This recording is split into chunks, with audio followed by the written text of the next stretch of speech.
Olá, queridos irmãos, olá, queridas irmãs, vamos dar um passo a mais aí nessa nossa caminhada sobre Santíssima Trindade e ídolos. Santíssima Trindade e ídolos.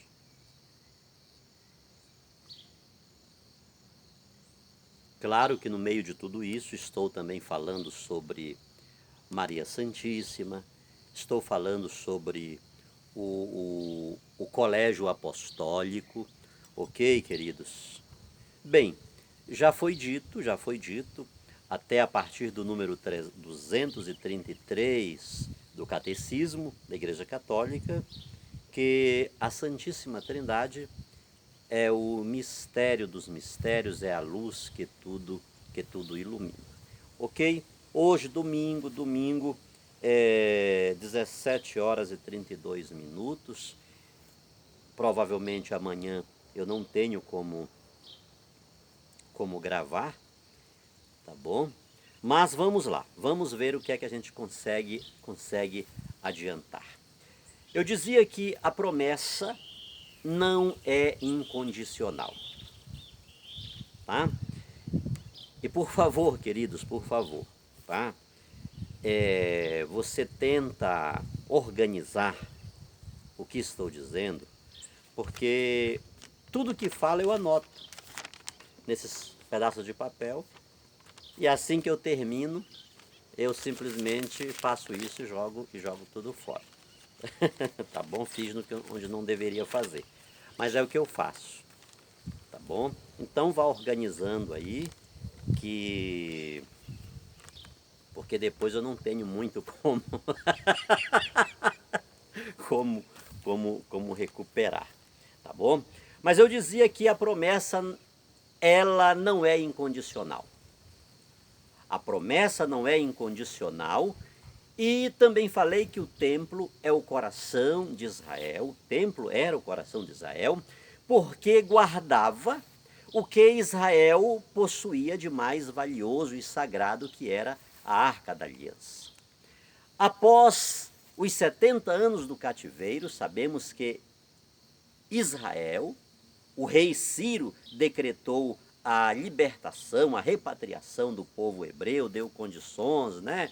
Aí nós temos a grande reconstrução sobre Esdras e Neemias. Os cativos, os hebreus, não apenas voltaram para Israel, mas reconstruíram o seu templo, reconstruíram as muralhas, reconstruíram aquelas belas edificações que haviam construído, e com a invasão babilônica foi incendiado, foi destruído. Enfim, o assalto causou grandes prejuízos, ok? Então, em meio às reconstruções, uma das principais reconstruções era o templo. E isso foi feito.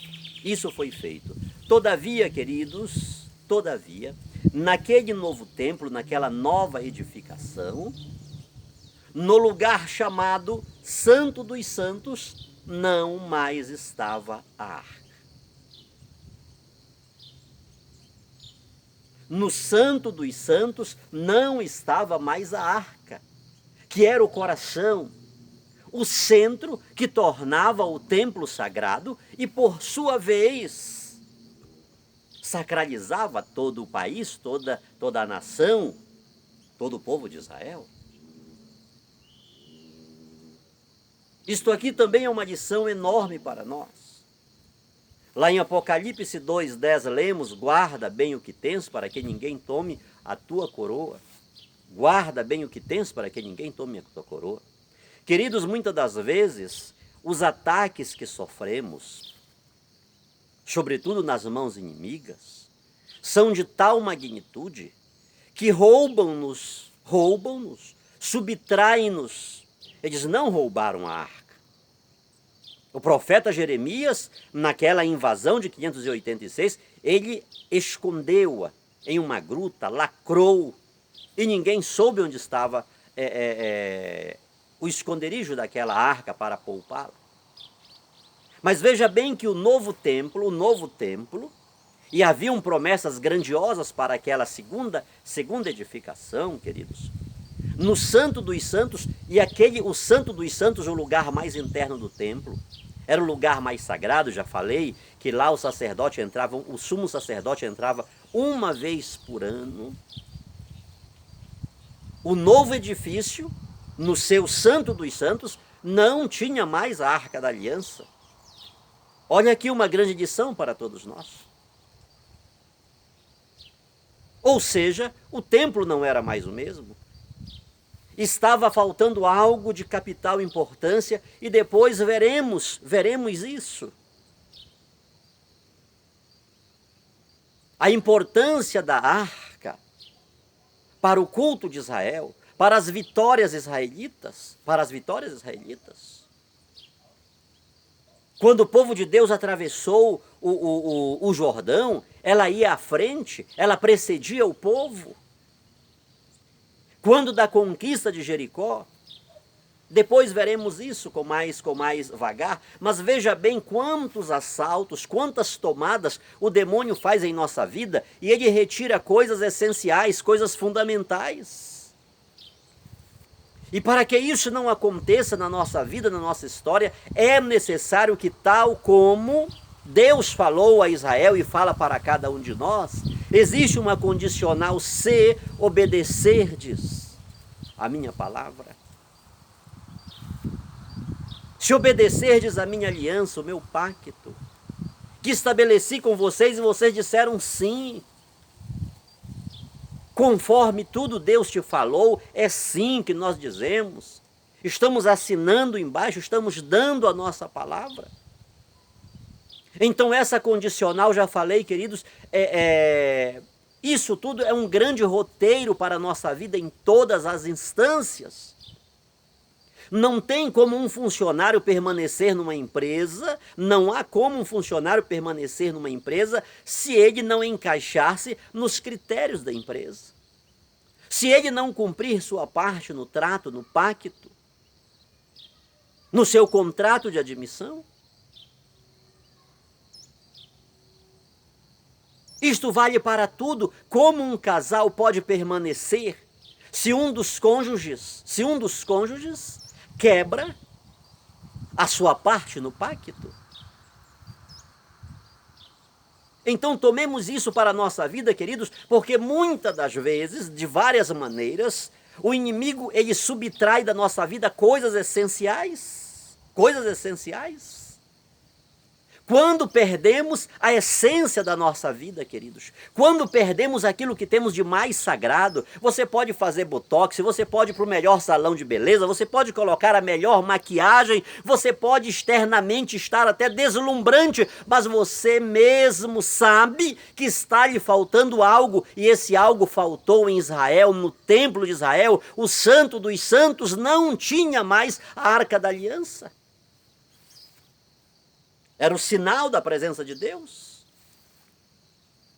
E é a ocasião de, nesta oportunidade, queridos, olharmos para nós, olharmos para a nossa casa, olharmos para o nosso local de trabalho, olharmos para o ambiente que estamos situados e prestarmos atenção o que está faltando, o que não tem mais. Por que não tem mais? Por que foi-se? Por que deixou de ser? Por que deixou de estar? Por que deixou de permanecer?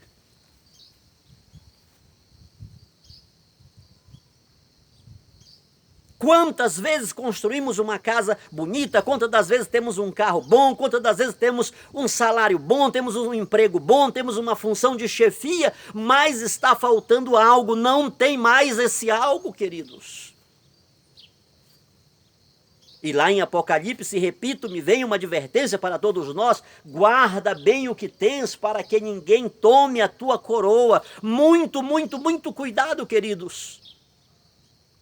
Muito cuidado. E eu falava no vídeo passado, que o ataque que o demônio tem feito contra a Igreja Católica não é bem um ataque contra a igreja, não está se referindo ao templo em si. A estrutura, temos igrejas belíssimas, belíssimas, belíssimas pelo mundo, sobretudo de um valor histórico incalculável, uma arquitetura, enfim. Mas o grande alvo do demônio não é a arquitetura, não são as pedras exteriores, é aquilo que está no centro. Ele quer tirar, ele quer destruir o centro da nossa fé. E você vai entender, queridos, em oportuno, não basta simplesmente adoração em espírito. Eu adoro a Deus em espírito, não. Os verdadeiros adoradores o adoram em espírito e em verdade. O templo era algo físico. A arca era algo físico. A arca era uma caixa de madeira de acácia, toda revestida de ouro puro, de ouro batido, as suas argolas, os seus varais, que também eram de acácia, mas eram todos revestidos de ouro puro. Ou seja, era um objeto físico. A glória de Deus manifestava-se sobre aqueles objetos físicos visíveis, palpáveis. Os sentidos podiam tocá-los. E só para não esquecermos, querido, a arca, aquele baú, aquele caixote, ela é decisiva na história de Israel. Israel é o único povo das 3 arcas. Israel é o único povo das 3 arcas. Vá prestando atenção em tudo isso, porque precisaremos desses detalhes mais na frente, nesses detalhes que são de suma importância e que foram de suma importância historicamente, fisicamente, concretamente para o povo de Israel. A primeira arca de Israel é a arca de Noé, que vai abrigar Noé, sua esposa, seus filhos e suas noras. A segunda arca é aquele cesto no qual foi colocado Moisés, para preservá-lo da morte iminente que Faraó havia decretado, que todos os meninos dos hebreus fossem mortos. A terceira arca de Israel é a arca da aliança, a arca de Javé, a arca de Deus, a arca do concerto, a arca do pacto, a arca do compromisso. Era a arca do culto, não esqueça isso. Falei mais uma vez para você que Israel é o povo das 3 arcas. Mais uma vez está se falando de Deus. Estas 3 arcas, elas têm a mão de Deus, elas têm o dedo de Deus, a marca de Deus. É o projeto de Deus que está dentro disso. Deus mandou Moisés construir a arca para salvar o povo.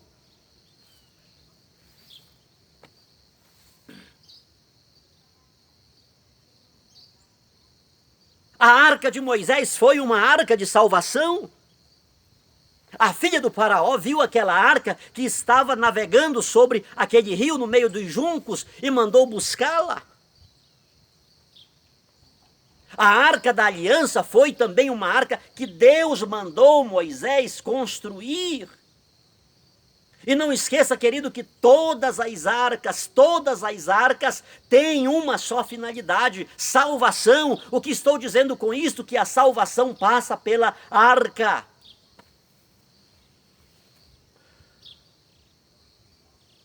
Se para bem entendermos o Antigo Testamento, queridos, é necessário lê-lo à luz do Novo Testamento.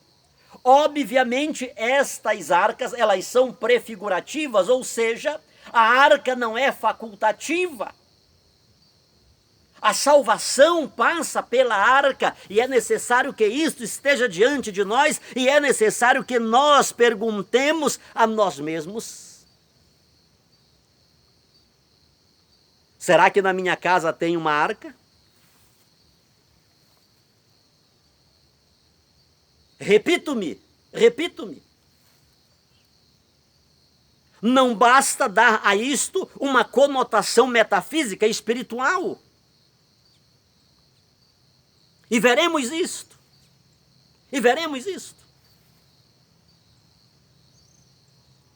Não basta a adoração em espírito. Os verdadeiros adoradores adoram-no em espírito e em verdade. O lugar de culto, o lugar de encontro com Deus, ele tem elementos palpáveis, ele tem elementos físicos, elementos concretos. E o Novo Testamento nos vai dizer que é assim mesmo e tem que ser assim, até porque, repito-me, o Antigo Testamento está prefigurando, está apontando o futuro. Disse que o novo templo, ele não contava com a arca, que sacralizava o templo e, por sua vez, toda a nação. Observe, queridos, que a arca ficava na parte mais interna do templo. A arca ficava na parte mais interna da nação. A arca fica na parte mais interna do ser humano.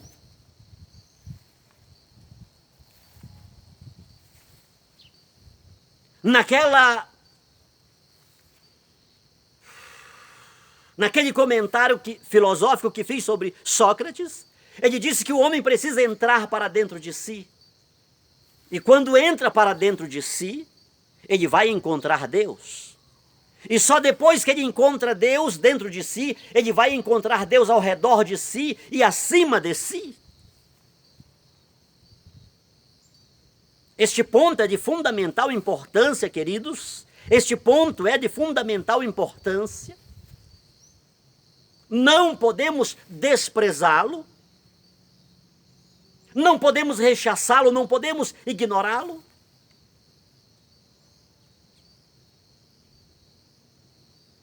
O centro do ser humano é Deus. No centro da história humana está Deus.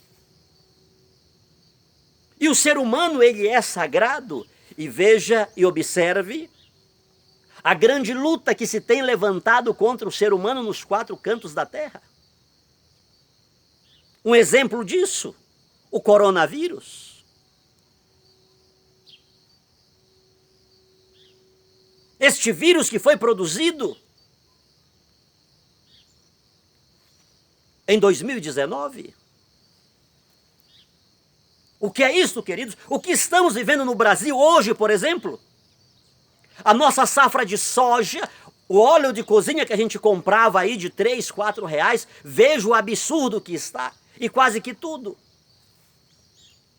A nossa produção de soja no Brasil está sendo algo extraordinário, uma cifra extraordinária, só que tudo está indo para fora. Está sendo exportada. E o Brasil está importando.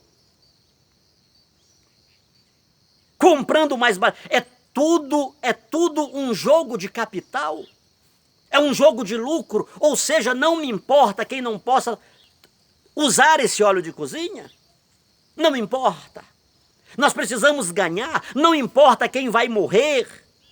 O importante é o lucro. O que é que está por trás disto, queridos? O que é que está por trás desse capitalismo selvagem? É a extinção do ser humano. Porque este capitalismo não vê o homem como um ser sagrado. O capitalismo olha para o ser humano como um objeto de lucro.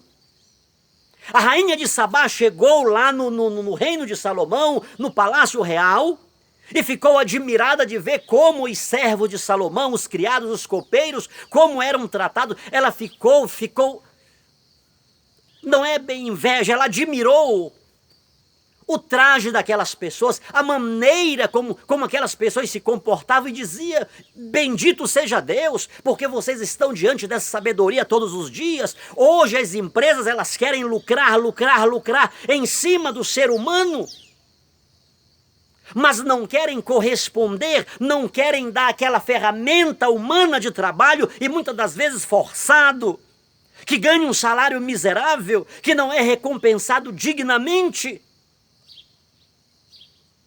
É o seu pior. Muitas pessoas, a condição que muitas pessoas vivem hoje é indigna de dizer-se que são funcionários de determinadas empresas, de determinadas multinacionais, pessoas que estão passando fome. Pessoas como não têm como concretizar os seus sonhos.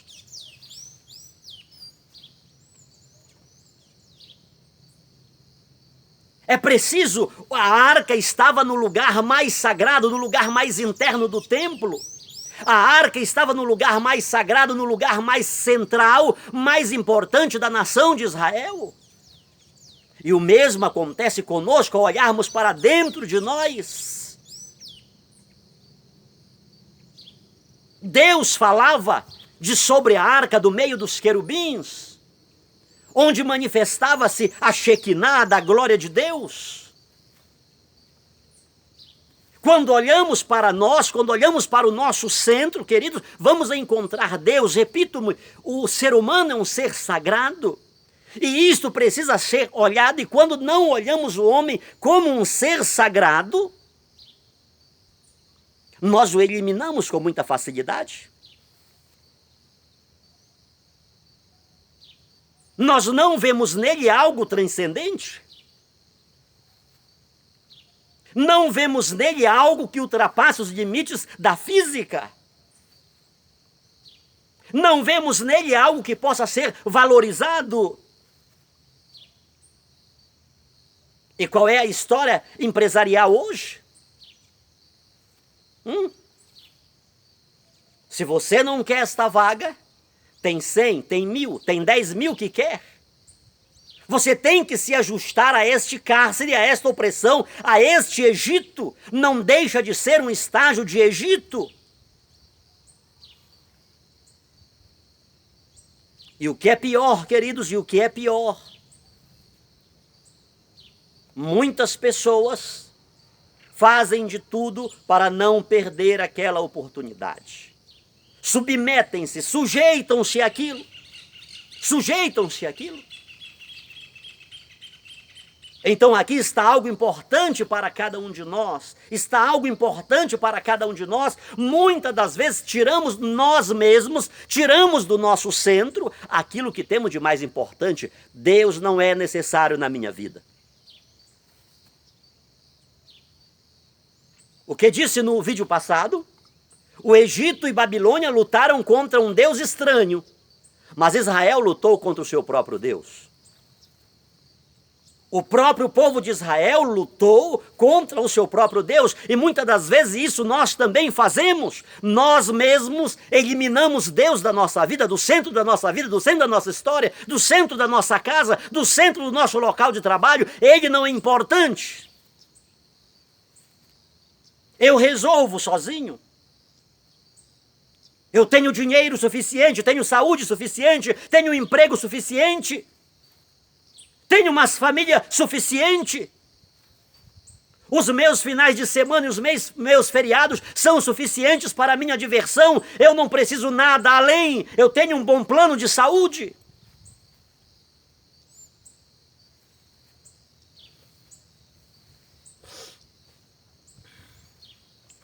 Por que devemos olhar para dentro? Por que devemos olhar para dentro de nós?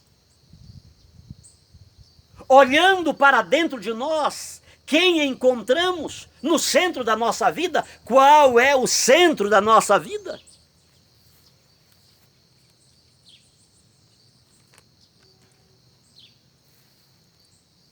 Por que devemos olhar para dentro de nós? Por que devemos fazer essa viagem? Quantas vezes queremos encontrar Deus ao redor de nós e viajamos aos quadrantes dessa terra? Queremos encontrar Deus acima de nós, mas enquanto não o encontrarmos dentro de nós, queridos, ele está tão próximo, o reino de Deus está dentro de vós, disse Jesus. O reino de Deus já chegou, ele está aí, mas queremos ir buscar Deus lá fora. Nos esquecemos de ver Deus no nosso pai, na nossa mãe, nos nossos filhos, na esposa, no marido, nas pessoas tão próximas de nós, nas pessoas que labutam conosco, nas pessoas que lutam conosco, nas pessoas que choram conosco, mas parece que essas pessoas não têm nada de Deus. Gostamos dos aplausos dela, dos elogios dela, das lágrimas delas. Mas não vemos Deus de fato na vida delas e por isso estamos buscando Deus fora. E por que estamos indo para muito longe para buscar Deus? Porque não conseguimos olhar para dentro de nós vê-lo, que está presente, como está presente no outro que está tão perto de mim. É o meu próximo. Quem está no centro da minha vida? Quando olho para o centro da minha vida, quem está no centro da minha vida? O meu eu, onde está? Está no meio de Deus. Eu já falei para vocês a palavra Deus. No meio da palavra Deus está eu. Será que sinto-me no centro de Deus, do querer de Deus, da vontade de Deus, da aliança de Deus, dos mandamentos de Deus, dos propósitos de Deus, do projeto de Deus para a minha vida? Estou no centro da vontade de Deus? Não percamos isso de vista, porque isso é sério, queridos. Quem encontra Deus dentro de si, vê Deus fora de si.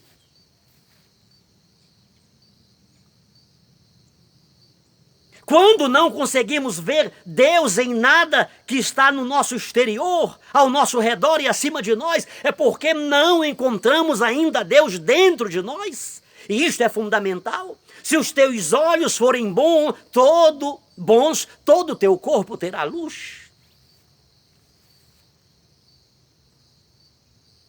Por que tudo ao nosso derredor, não poucas vezes, são trevas e densas trevas em pleno meio-dia? Porque não conseguimos ver Deus dentro de nós.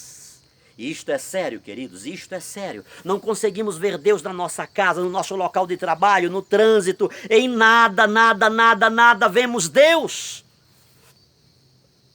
Vivemos a cultura do extermínio e até chegamos a dizer, eu gostaria de ser só. Será mesmo que você, que eu, somos os únicos perfeitos, os únicos íntegros? Como disse aquele fariseu lá no templo, eu não sou como esses outros homens, ladrões, adúlteros, pervertidos. Quantas vezes nos colocamos no centro, queremos ser o sol em torno do qual tudo gravita, e nós temos as determinações, nós somos a pedra angular, a partir da qual tudo deve ser medido, tudo deve ser nivelado, tudo deve ser aprumado, tudo deve ser esquadrejado.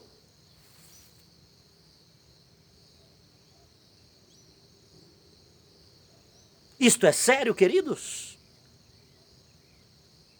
Esse mundo cheio de trevas que estamos enxergando por aí é a ausência de Deus no centro da nossa vida. A boca fala da abundância do coração. A boca fala da abundância do coração. Vós sois o templo do Espírito Santo.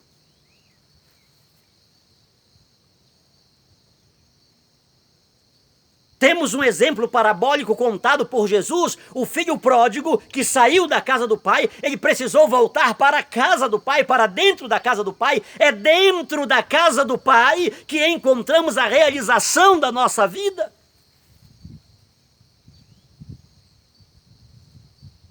Esta tomada de consciência do ir para dentro, olhar para dentro, a Arca da Aliança no centro de Israel, no lugar mais interior, no lugar mais sagrado do templo, é de suma importância para todos nós. E precisamos lutar para colocar no centro da nossa vida aquilo que é de mais sagrado, que nos fez sagrado, que quer que sejamos sagrados, mas se não obedecermos os mandamentos do Senhor, corremos um sério risco, corremos um sério perigo de irmos para um Egito terrível. Eu não vou ler, que não vai dar tempo, mas quero que você leia Êxodo capítulo 25, do 10 ao 22. Êxodo 25, do 10 ao 22, para você compreender um pouco sobre a arca. No próximo vídeo abordarei esse tema por um outro ângulo, mas gostaria que você tivesse isso como referência. Êxodo, capítulo 25, do 10 ao 22. Esse texto fala da arca. Assim como Deus disse para Moisés para Noé construir uma arca, Deus falou com Moisés para que ele construísse uma arca e deu as medidas. Então, por isso, quero que você leia esse texto, tá bom? Porque vai ser de suma importância para o desenvolvimento da nossa próxima reflexão. Esse texto fala da arca. Missionário quer dizer que você quer me dizer? Eu já até sei que uma arca de madeira revestida de ouro era o centro, era o que tornava Israel sagrado, o templo sagrado, não. Era o que havia dentro da arca. Falaremos disso no nosso próximo encontro. Que Deus nos abençoe, mas desde já, você pode não ter muitas definições. Diga, Senhor, eu não entendo bem, mas eu quero essa arca na minha vida, eu quero essa arca na minha casa, eu quero essa arca dentro do carro que eu ando, eu quero essa arca no meu local de trabalho, eu quero essa arca em tudo da minha vida. Eu quero que a minha vida esteja dentro dessa arca, porque sei que dentro dela estarei salvo, eu e a minha casa serviremos ao Senhor. Que Deus nos abençoe, um grande abraço, no próximo vídeo nos encontraremos.